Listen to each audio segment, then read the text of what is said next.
وہ لوگوں کی خدمت کے لیے ہوتی ہے۔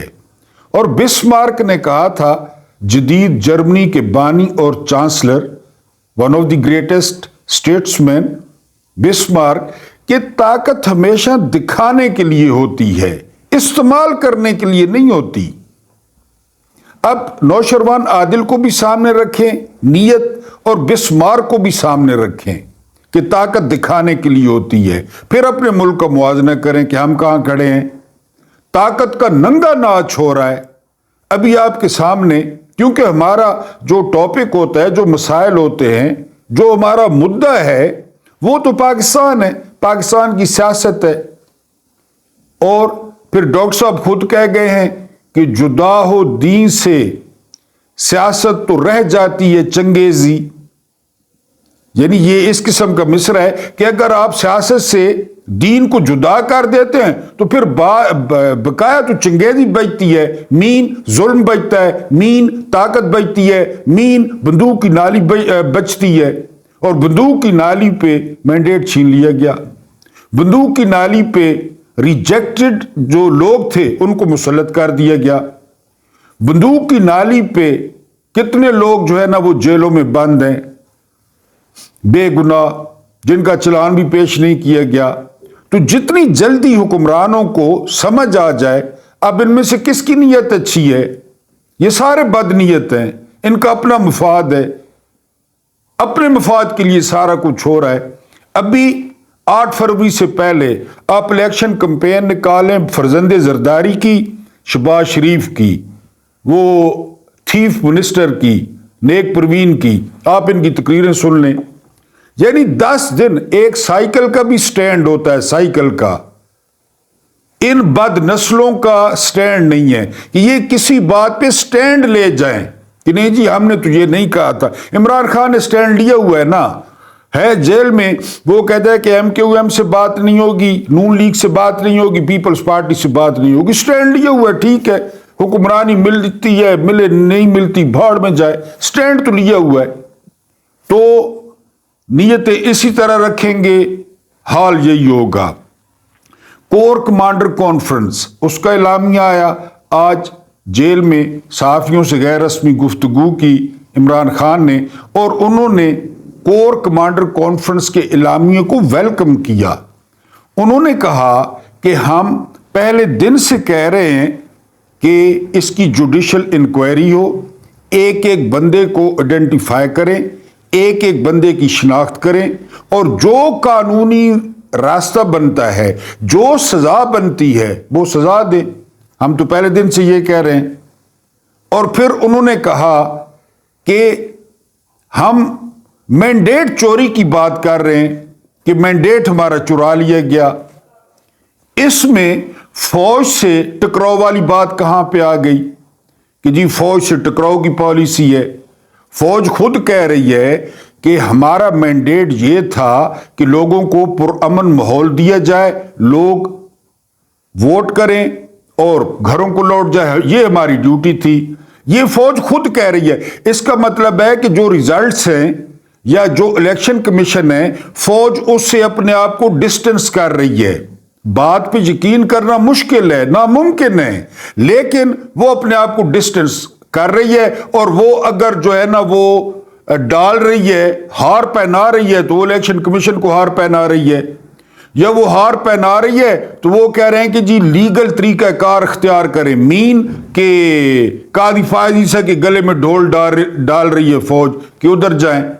تو عمران خان نے کہا کہ ہم تو الیکشن پہ تحفظات کا اظہار کر رہے ہیں، ہمارا مینڈیٹ چھین لیا گیا، ہماری سیٹیں چھین لی گئیں، اور رہی صحیح کسر خواتین کی نشستوں پر جو ہے نا وہ کی گئی، وہ چھین کر جمہوریت کا قتل کر دیا گیا، ہم تو کوئی ٹکراؤ کی بات نہیں کر رہے۔ اور پھر عمران خان نے کہا کہ آپ یہ سارے جتنے 250 270 حلقے تھے ان کو چھوڑیں۔ انہوں نے کہا کہ آپ لاہور میں نواز شریف اور ڈاکٹر جاسمین راشد کا جو حلقہ ہے اس کا فرانزک کرا لیں، آپ سلیمان اکبر جو ہے نا وہ راجہ، سلیمان اکرم راجہ اور اون چودھری کے حلقے کا فرانزک کرا لیں۔ پھر انہوں نے کہا کہ آپ نور عالم کے حلقے کا فرانزک کروا لیں پشاور میں، پھر انہوں نے کہا کہ اسلام آباد کے 3 میں سے کسی ایک حلقے کا فرانزے کروا لیں، پتہ چل جائے گا۔ یعنی بات پھر 4 حلقوں پہ آ گئی۔ کتنی زبردست آفر ہے، کتنی جنرس آفر ہے کہ جی آپ 4 حلقے کھول دیں۔ وہ 2014 والا موقف کہ آپ ان 4 حلقوں کا فرانزے کروا لیں، پتہ چل جائے گا، دودھ کا دودھ اور پانی کا پانی ہو جائے گا کہ الیکشن کتنے % شفاف تھے، الیکشن کتنے ٹرانسپیرنٹ تھے۔ اس میں فوج سے ٹکراؤ کی بات کہاں سے آ گئی؟ یعنی فوج خود کو ڈسٹنس کر رہی ہے کہ جی ہم نے تو جو ہے وہ سیکیورٹی دی، ہمارا الیکشن سے کیا لینا دینا۔ حالانکہ ایمل ولی خان کے آپ بیانات سن لیں، آپ محمود خان اچکزئی کے بیان سن لیں، آپ مولانا فضل الرحمان کے بیان سن لیں، آپ اختر جان مینگل کے بیان سن لیں، وہ کوئی اور کہانی بیان کر رہے ہیں۔ اور آج تو مولانا فضل الرحمان نے عید کے بعد تحریک چلانے کا بھی اعلان کر دیا ہے کہ وہ پی ٹی آئی کے ساتھ نہیں ملیں گے، پی ٹی آئی کے ساتھ لانگ مارچ نہیں کریں گے، لیکن وہ تحریک چلائیں گے، اس دھاندلی زدہ حکومت کو قبول نہیں کریں گے، اور کرنا بھی نہیں چاہیے، سمپل سی بات ہے۔ یعنی وہ ایک نالے پہ وہ اوپر سے بھیڑیا پانی پی رہا تھا، نیچے سے ایک چھوٹا سا بھیڑ کا بچہ پانی پی رہا تھا، تو بھیڑیا اسے کہتا ہے کہ تم پانی گدلا کر رہے ہو۔ وہ کہتا ہے سر آپ اوپر سے پی رہے ہیں، میں نیچے سے پی رہا ہوں، میں کس طرح پانی گدلا کر سکتا ہوں؟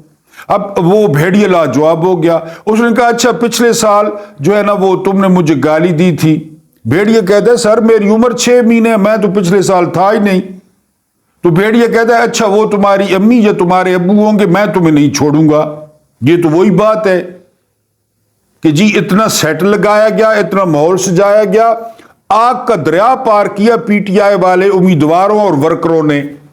یعنی ورکر گھر سے نکلے، ان کے یہ بھی ذہن میں تھا کہ کوئی ڈنڈے مارے گا، کوئی اٹھا لے گا، آنسو گیس ہوگی، اور یہ ان کے ذہن میں تھا۔ میں خود جو ووٹ ڈالنے گیا کہ پتہ نہیں کیا ہوگا، پھر انہوں نے تھریٹ الرٹ سچے جھوٹے جاری کیے۔ ان بغیرتوں کو یہ سمجھ نہیں آتی کہ تھریٹ الرٹ یہ جو جاری کرتے ہیں جھوٹے لوگوں کو ڈرانے کے لیے، انہی تھریٹ الرٹس کی وجہ سے باہر والے سرمایہ کاری کرنے نہیں آتے کہ یار ان کے ایک دن میں 4 تو تھریٹ الرٹ جاری ہوتے ہیں کہ جی 4 دہشت گرد آ گئے ہیں، ان کے پاس برگر ہیں، ان کے پاس جو ہے نا وہ چھلیاں ہیں، ان کے پاس جو ہے نا شوارمے ہیں، اور وہ کہیں پہ آ گئے۔ یہ اتنا ان کو پتہ ہوتا ہے کہ وہ آ گئے ہیں، ان کا کوئی پتہ نہیں استقبال کرتا ہے یا پتہ نہیں، وہ آ گئے ہیں، یہ تھریٹ جاری کر رہے ہیں۔ یہ اسلام آباد کا کام یہی ہے بس، یہ اور کوئی نہیں۔ پھر خدا نخواستہ جب بلاسٹ ہو گیا، پھر 5 منٹ بعد کوئی ایسا نام نکالیں گے فلاں نے ذمہ داری قبول کر لی، بس یہی ان کا کام ہے۔ دہشت گرد آ گئے، گھس گئے، کوئی برقعے میں ہے، کسی نے پشاوری چپل پہنی ہوئی ہے، کسی نے جوگر پہنے ہوئے ہیں، کسی نے جینز پہنی ہوئی ہے، ایک کلین شیو ہے، یہ ساری تفصیلات۔ بلاسٹ کے بعد فلاں نے ذمہ داری قبول کر لی۔ ان کے انہی جھوٹے سچے، کسی کا جلسہ خراب کرنا، تھریٹ جاری، ووٹوں کو ڈرانا، ووٹروں کو تھریٹ جاری، الرٹ جاری، اور انہی کی وجہ سے یہ جو غیر ملکی سرمایہ کاری ہے وہ سکڑتی یہ ان کو نہیں پتا۔ یہ ان کو کیا پتا؟ مال ٹھیکے، کک بیکس، زمینیں، ان کو کیا پتا؟ انہوں نے تو دہاڑیاں لگانی ہیں۔ وہ ملک کا بیڑا گھر کر کے وہ جلاد فیصل آباد والا، وہ منگول، وہ رانا سنولا اپنی موتاب مر گیا۔ ملک میں کیا حشر اس نے کیا سیاسی کلچر کے ساتھ۔ تو رد عمل ہم بات کر رہے تھے کہ ہمارا فوج سے کوئی ٹکراؤ نہیں ہے، اور میں آپ کو بار بار یہ بات بتا چکا ہوں۔ نون لیگ، پیپلز پارٹی اور MKM جس طرح وہ اینک والے جن میں یا جنوں پریوں کی کہانیوں میں دیکھتے تھے کہ اس کی جو جان ہے نا، اس جن کی یا اس دیو کی، وہ فلاں طوطے میں ہے، اس طوطے کو ماریں گے تو یہ مرے گا۔ ان کی جان ہے 9 مئی میں، 9 مئی سے کھیلنا، پلے کرنا۔ ابھی تک ایک چلان پیش نہیں ہوا، مئی پھر آ گیا ہے، ایک چلا 9 مئی بانسری بجاؤ 9 مئی انہوں نے میموری کارڈ اپنا بھروا رکھا ہے 9 مئی 9 مئی 9 مئی 9 مئی ہاتھ میں تسبیح ہے 9 مئی 9 مئی 9 مئی. یہ جتنے محب وطن ہیں اور جتنی ان کو فوج سے پیار ہے وہ ہمیں بہت اچھی طرح پتہ ہے. سٹنگ آرمی چیف کا جہاز کس نے نہیں اترنے دیا تھا؟ عمران خان نے. اس وقت بھی آرمی چیف بیٹھا تھا جہاز میں. یہ جو دہشت گردی ہے اس کے پیچھے وردی ہے کہ یہ کس کے جلسے میں نعرے لگے تھے؟ اس نیک پروین کے، چیف منسٹر کے. باجوہ اور فیض نے اکبر بگٹی کو تم لوگوں نے قتل کیا، یہ کس نے کہا تھا؟ نواز شریف نے. عمران نے تو کبھی بھی نہیں کہا، کبھی بھی نہیں. عمران تو یہ کہتا ہے جی کہ اپنی آئینی حدود جو سب کی ہیں اسی آئینی حدود میں رہیں. یہ جو ہے نا منترا بار بار یہ 3 پارٹیاں، کیونکہ اسی 9 مئی کے طوطے میں ان کی جان ہے. عمران آ گیا ان کی دکانیں بند. بس ابھی 8 جیل میں بیٹھ کے انٹرنیشنل جو ہے وہ سٹڈی کیس بن گیا کہ جیل میں بیٹھ کے 2/3 اکثریت لے لیا اس نے، اور ان لاشوں کو، سیاسی لاشوں کو، گدھوں کو لوگوں نے کس طرح مسرد کیا ہے. یہ ایک علیحدہ بات ہے، وہ طاقت کے زور پہ جو مرضی کریں، طاقت ان کے ساتھ ہے. اور میں بتا چکا ہوں کہ نوشروان عادل نے قیادت کا کیا ترجمہ کیا تھا، لوگوں کی خدمت. قیادت کا یہ مطلب ہوتا ہے، قیادت کا مطلب طاقت نہیں ہوتا. تو عمران خان نے واضح کہا ہے کہ ان 4 حلقوں کو کھول دیں، ان کا فرانزک کرا لیں، آپ کو پتہ چل جائے گا فوج کے ساتھ ہمارا کیا ٹکراؤ ہے. کوئی ٹکراؤ نہیں ہے. ہماری فوج ہے، ہم فوج کو چاہتے ہیں، بالکل فوج ہونی چاہیے، ایجنسی ہونی چاہیے. لیکن یہ جو 9 مئی ہے اس کی کرائم جوڈیشل انکوائری، جس طرح میں نے کل پرسوں ذکر کیا تھا، کیپٹل ہل کا امریکہ میں انکوائری ہوئی، جو ملزمان تھے یا مجرمان تھے ان کو سزا ملی. ریپبلکن پارٹی پھر الیکشن لڑ رہی ہے، ڈونلڈ ٹرمپ. انہوں نے پارٹی کو رگڑ دیا یا پارٹی کی مت مار دی. 9 مئی اتنا بڑا سانحہ تھا، مان لیتے ہیں، تو جو ادھر گئے استحکام میں یا ائتلام پارٹی میں یا نون لیگ میں یا بھی، وہ تو سارے دودھ کے دلے ہو گئے. پھر کون سا، یہ خود ہی خراب کر رہے ہیں کیس کو کہ عمران خان سے ڈسٹنس کر لیں اور کسی اور پارٹی میں چلے جائیں تو 9 مئی ختم. یہ خود انہوں نے اس کو خراب کر دیا ہے ڈھول بجا بجا کے. تو بہرحال عمران خان نے کہا 4 حلقے کھول دیں، پتہ چل جائے گا. آخری خبر آپ کو بتا دوں، IMF نے کہا جی تنخواہ دار طبقے پہ ٹیکس لگائیں، پینشنرز پہ ٹیکس لگائیں اور گولڈن شیک ہینڈز دیں ان کو، اور کئی محکمے ختم کریں، سرکاری ملازموں کی تعداد کم کریں. اور بار بار وہی تنخواہ دار طبقہ ٹیکس کے لیے، کیونکہ وہ حکومت تنخواہ دیتی ہے اس میں سے ٹیکس کاٹ کے دیں. پرائیویٹ والوں کو بھی کہا رہا ہے، پرائیویٹ سیکٹر بھی، کہ جی تنخواہ دار طبقے پہ ٹیکس لگائیں. اور پینشنرز کے لیے نئے قوانین آ رہے ہیں کہ رضاکارانہ طور پر، یہ پہلے اسی کے بڑے بھائی نے بربادی پھیلائی تھی. میں نے اپنی آنکھوں کے سامنے لوگوں کو رلتے دیکھا، ان کو پیسے مل گئے، لوگوں نے پیسے ضائع کر دیے، پھر وہ خوار ہو کر مرے. نہ ان کا کوئی ذریعہ آمدنی تھا، ان کے بچے، ان کی بچیاں، یکدم ان کو اتنے پیسے مل گئے گولڈن شیک ہینڈ کی صورت میں ایک ہی دفعہ.